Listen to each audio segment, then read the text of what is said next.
High, welcome to simple mindful moments.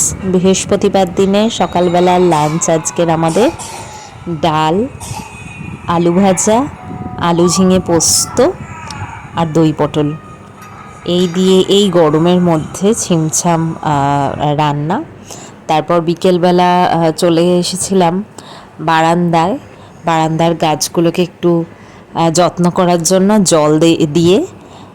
এত গরম পড়েছে, মাটিটা পুরো শুকিয়ে যাচ্ছে সারা দুপুরের রোদে। গরমে জবা গাছগুলো, বোগেনভেলিয়া আর এখানে কিছু স্নেক প্ল্যান্টস আছে, কিছু কিছু গাছ আছে যেগুলো ভীষণ লো মেনটেনেন্স।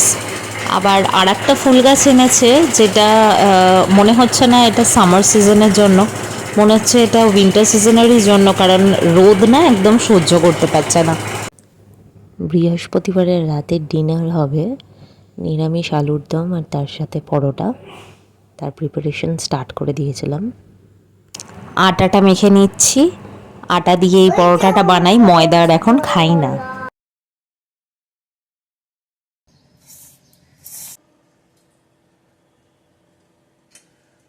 এখানে তাড়াতাড়ি করে চা বসিয়ে দিলাম, সন্ধে হয়ে গিয়েছিল। তার উপরে গোগলেরও ওঠার সময় হয়ে গেছিল। চা বানাতে বানাতেই দেখলাম সে একটু একটু নড়ছে। একটা সময় ভাবতাম যে পরোটাগুলো এরমভাবে বেলে কিভাবে ভাজবো, তাও আবার ঘিয়ে। এখন তো 10টা পরোটা একসাথে করতেও অসুবিধা হয় না, টাচউড। সবটাই অভ্যাসের ব্যাপার, যে জিনিস অভ্যাস হয়ে যায় সেটা আমাদের কন্ট্রোলে চলে আসে, তাই না বলো? বন্ধ করে দাও, বন্ধ করে দাও।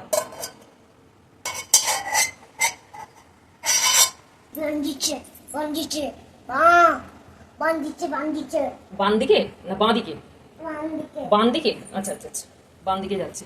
এইটা যে বান দিকে বলে তুমি জানো? এই দিকটা বান দিক। ও লঙ্কা রেড। এইটা কে? মাম্মা। এইটা কে? মাম্মা। আর এইটা কে?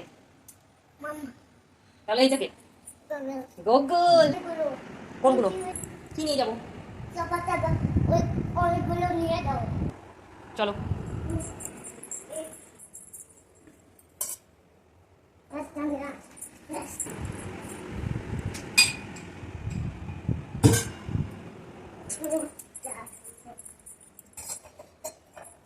তুমি ওখানে বসো।